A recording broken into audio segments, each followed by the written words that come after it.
What will you do if someone steals your computer today? Do you have any data on it that shouldn't fall into the wrong hands?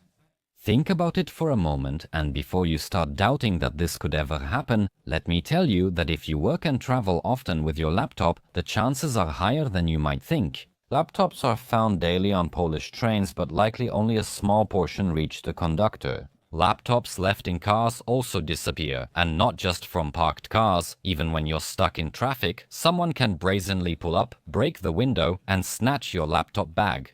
And if you think that a desktop computer kept at home or at work is safe, think again. Well, the INN Poland portal reports that in 2023 there were 39,152 burglaries. We don't have data for 2024 yet, but these nearly 40,000 cases are an increase compared to the previous year, so things are only getting worse. In other words, if in Poland a burglary happens every 7 minutes, then the statistics are relentless and our luck may run out someday. Losing a computer worth several or even a dozen thousand zlotys would hurt any of us, but at the end of the day, it's just money, so to speak, and maybe part or even all of it will be reimbursed by insurance. Then we'll get ourselves a new, probably even better computer and we'll manage somehow. But what was on that computer's drive? Saved passwords in a text file? Or maybe photos of your identification driver's license and passport? Do you even realize what huge trouble this could get you into, both financially and legally? Or maybe even worse? If you're an entrepreneur and you have important company documents there, invoices, contracts, accounting books, business plans, or maybe even employees' personal data or client information. In that case, forget the laptop, let them have it. Honestly, I'd even give away 5 of those, but please, just give me back my hard drive. Everything is on there. I guess some viewers will say, and I quote, I have nothing to be afraid of. I have a password in the basic input-output system. I have a password in Windows. Well, I'm sorry to say that the basic input-output system password only prevents the computer from starting up. The Windows password doesn't let you log into the system, although that obstacle is also easy to get around. However, even a 10-year-old can take out the hard drive, connect it to another computer, open the Explorer, and have unlimited access to all your files. Personal data along with credit card information can be sold, for example, on the dark web. On the other hand, from our photos, someone can pick the most embarrassing ones, and then blackmail us in some way. And access to browser cookies allows someone to get into our Google account without even needing to enter any password. Then even a YubiKey won't help. In short, if what we have on our drive falls into the wrong hands, we could face embarrassment, divorce, losing our job, bankruptcy, or any other disaster you can imagine. But as it turns out, it doesn't have to be that way. Well, in Windows, there's a feature that lets you fully encrypt everything on your drives. What's more, I'll also show you how to secure even external drives. This operation is simple, takes just a few minutes, and with this guide, anyone with even minimal computer knowledge will be able not only to enable it, but also to manage it. This is Paweł, and you're watching the Techmaniac HD channel. Welcome! As you probably guessed, in this video, we'll be covering a Windows feature called BitLocker, which allows you to encrypt data on your computer to protect it from unauthorized access. To use BitLocker, you must meet certain requirements. The primary requirement is using Windows Pro or Enterprise Edition. If you currently have the Home Edition and you care about the security of your data, this is by no means a reason to give up, because upgrading from Home to Pro is very simple. Recently, I created a video where I described the most important differences between Home and Pro, but what matters for you is that at the end, I show exactly how to quickly upgrade to Windows Professional without having to reinstall the system. I'll leave a link to that exact segment in the description and in a pinned comment under this video. Besides that, you need to have an administrator account on the device, and the partition should be formatted with the new Technology File System file system. It's also good if your computer has Trusted Platform Module and a basic input-output system or unified extensible firmware interface that's compatible with Trusted Computing Group. Out of 100 information technology specialists surveyed, 107 answered that they don't really know what it is or how it works, so don't worry about it either. The only thing that matters is that if you have a relatively newer device, everything will work. However, if it's an older device without that mentioned module, I'll quickly show you what you need to do to bypass this requirement as well. Press Start, type Group Policy Editor, and click it. Expand Administrative Templates and Windows Components. From the long list, find BitLocker Drive Encryption. Go into the Operating System Drives folder. Double-click the setting labeled Require Additional Authentication at Startup. Change it to Enabled and make sure that Allow BitLocker without a compatible Trusted Platform module is checked. Now press the Apply button, OK, and we can move on. Now press the Start button and type the word BitLocker. You should see an option titled Manage BitLocker. If you don't see it, you most likely have the home version of the system, and as I mentioned earlier, there's a link in the description to a video that will literally explain to you in a minute and a half how to upgrade from Home to Pro. Let's return. To confirm, enter WinVer and hit Enter. This will bring up a window with information about your Windows version. If it says Home here, you'll need to upgrade to Pro. If the feature is available to you, of course, open it. We'll start the procedure by encrypting the system partition labeled C. However, if you've done a fresh installation of Windows on your computer after the second half of 2024, you most likely already have encryption enabled, but only for the C partition. In that case, you can skip ahead to step 8, marked on the timeline as Create a backup of the recovery key, because you'll need it. If the clean installation was done before the release of version 24H2, your drive was not automatically encrypted. In that case, to do this, you need to click on Turn on BitLocker.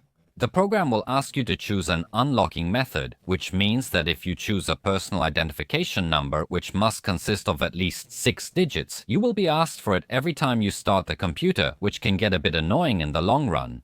This option may seem the safest, but not entirely, because if someone sees what you're typing, you're still at a disadvantage. The second option is to insert a flash drive into the USB port. Then we don't have to type anything, but if someone steals our laptop with the flash drive, they'll unlock it without any problem. Unfortunately, you can't create 2 such unlocking drives, which means that if you use your computer at the office and at home, you always have to carry this flash drive with you. The third option is the most convenient and not as silly as it might seem at first. Well, BitLocker will automatically unlock the drive when you log into Windows using your standard credentials. Which means that if the computer is stolen and the person doesn't know your Windows password, there's not much they can do at this point. Similarly, taking out the drive and putting it into another computer won't do much either. After all, the data will remain encrypted. A request for the recovery key will also appear after updating the basic input-output system or unified extensible firmware interface firmware, or even after changing one of the computer's components, and for many people this can be discouraging. But later on, I'll show you how to temporarily suspend BitLocker protection, which will allow you to perform updates or hardware upgrades without unnecessarily locking your drive. I know your time is valuable, but paying attention until the end of the material will pay off for you in the future. Now we're getting to a very important point in this process. If you don't do this with proper care, you could lose all your data and never get it back. Of course, I'm talking about making a backup of the recovery key. Saving it to your Microsoft account is absolutely essential. Sadly, there's no proof here that the key was correctly assigned to the account in my view. A window only appears for a moment and then disappears. We could keep clicking like this for an hour without being sure if anything actually happened. That's why we open the browser. Go to the Microsoft account login page. The link will be in the description. Enter our details, scroll down to the devices section, and on any of them click Show Details, then click Manage Recovery Keys, and here they will all appear.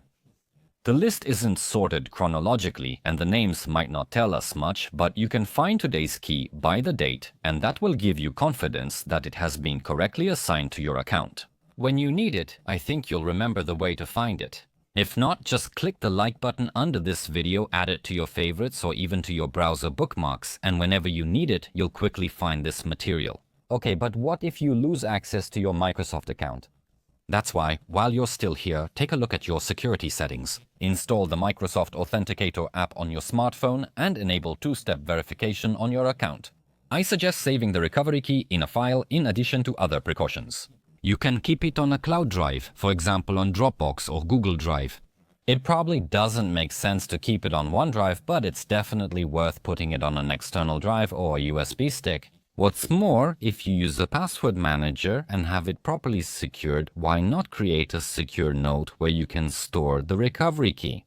After all, we always have our phone with us. If you have access to a printer, then treat the third option as a must as well. Print at least 2 copies, keep one at home, but since disasters and natural catastrophes don't just happen on television, store the other with friends or family who live farther away from you. In the next step, we're asked whether to encrypt only the used space on the drive or the entire drive. The question might seem pointless, but the thing is, when we delete data from a drive, it's actually still there. The only thing that changes is that this space can be overwritten with new data, but in reality, those supposedly deleted files can still be recovered. If you've been using this computer for some time, selecting the second option is a good idea. Now, let's choose the encryption mode. The better, newer one was introduced at the end of 2015, and the difference is that on an older version of Windows, this drive won't be readable. My opinion is that it's rather unlikely you'll ever put this drive into a computer that has been disconnected from the internet for nearly a decade and hasn't received any automatic updates. That's why I would suggest choosing the new encryption mode. With the option to run the BitLocker system check selected, we click the Continue button. If we want the computer to start encrypting our drive right away, we can agree to restart. But if we're not in a hurry, we can do it later, especially since I'd like to show you how to encrypt the other drives in the computer as well as external storage devices. We can see that the option to enable BitLocker on the C partition is no longer available since we're waiting for a restart, but this option is still visible for the other drives. Drive E only contains games and programs. There's absolutely nothing there that has any value. Programs might be installed there, but user data is always on C, so it will already be protected. Many of you might also be wondering if enabling encryption lowers your computer's performance, and I have to admit that to some extent, it does. Of course, a lot depends on the drive and the processing power of the central processing unit. Here you can see a test performed on an encrypted partition of a Samsung drive. Both reading and writing 4 kilobyte data blocks composed of 32 processes in a 16-thread queuing system cause increased central processing unit load. If something is unclear, I mean this third test from the top. During reading, the central processing unit briefly reaches almost 100% load, and as we can see, the Ryzen 6800H is an 8-core 16-thread processor, so it's quite a decent central processing unit. It was released in January 2022, so it's neither the newest nor the most powerful, but it does make you think. So let's now check the same drive, but the E partition, which hasn't been encrypted. Here, in the same part of the test, we actually see even higher central processing unit usage, but the speeds are already much higher. But will this actually change anything in your work? Probably not. Also, notice that sequential write and read speeds have hardly changed, so I wouldn't panic. Of course, it won't hurt if you just encrypt all your drives, just in case, but honestly, if you think it's unnecessary somewhere, then that's probably exactly right. It would be unnecessary. That's why I'll focus here on my D drive, which contains high-value data. Because there's nothing interesting on the rest anyway. After clicking to enable BitLocker, we will be asked for a password or a smart card. And as we remember, in the case of the system drive, we couldn't set a password. It had to be a personal identification number consisting only of numbers. The second option is to use a smart card. YubiKey could be used for this, but I prefer a password. Here, we also save the key to the Microsoft account, save the file in the cloud in our password manager, and print it out. The next steps are the same as what we discussed in the previous example, except that a reboot is not required and the encryption process will start immediately. The biggest difference is that after restarting the system, these additional partitions and removable drives will be automatically locked, and we have to unlock them manually. However, after re-entering the BitLocker feature, we can enable automatic unlocking. When installing Windows version 24H2 and newer, the system encrypts the C drive and places the recovery key on your Microsoft account. The process is automated, but in the end, the user might not even be aware of it. As a result, there's a chance that sooner or later they'll be surprised by a welcome screen like this, not knowing what to do, and will probably lose all the data on the drive. You've managed to make it to this point, so unlike most people, you won't be left high and dry, because I'm about to tell you what you need to do in advance. Well, next to the operating drive, you'll see an option labeled Create a backup of the recovery key.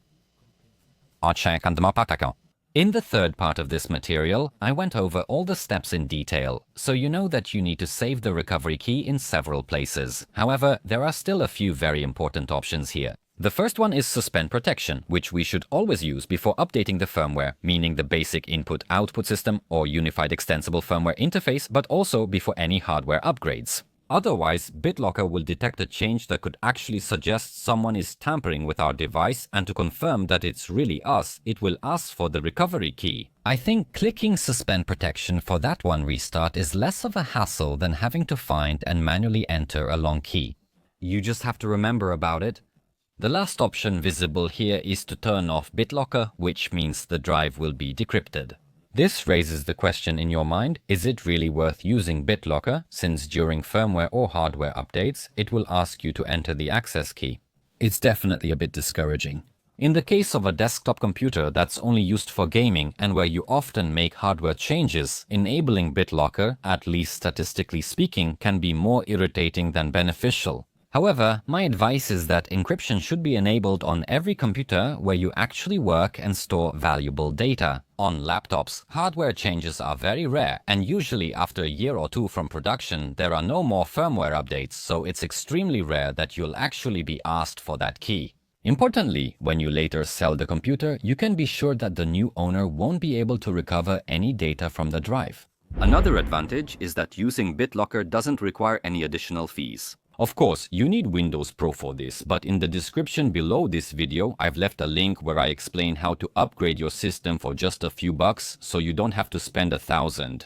You've probably heard that BitLocker has been cracked, but as usual, the truth is somewhere in the middle. Well, in old computers, the Trusted Platform Module or Trusted Platform Module, which is the cryptographic controller, was located on the motherboard, and with the right tools, it's possible to intercept the communication between the computer's processor and this physical module. This allows you to find the decryption key. Of course, your average thug won't be able to handle this because the procedure itself is actually quite complicated. Apparently, on the dark web, such a service costs from several to several dozen thousand zlotys unless it's just a scam for the gullible. And if someone steals or even finds your laptop, honestly tell me, what's the likelihood that this person will invest their time and quite a bit of money just to check if there's anything valuable on it at all?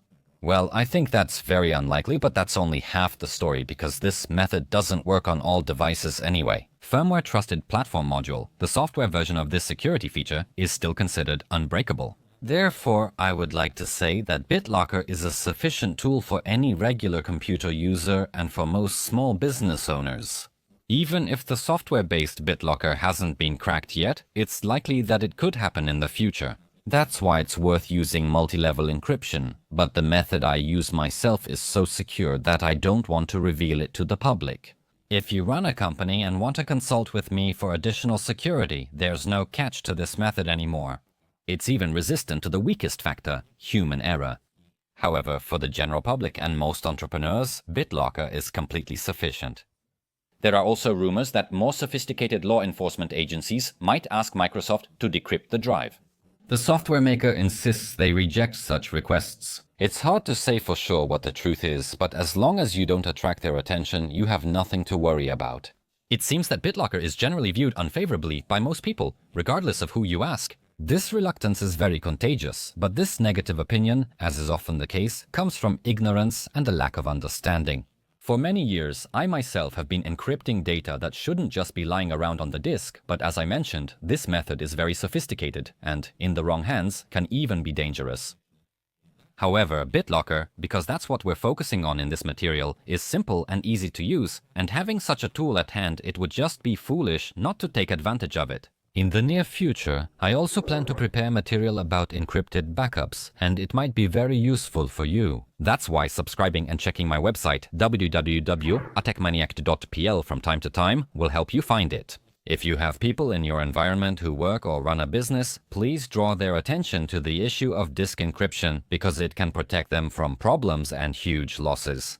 That's why I'm asking you to help spread valuable knowledge. This material turned out to be longer than I planned, for which I sincerely apologize, but I decided that a comprehensive discussion of such an important topic is more important than clickability and statistics on YouTube. The only thing I can ask in return is to share this material further, give it a thumbs up, and subscribe to my channel. See you in the next one.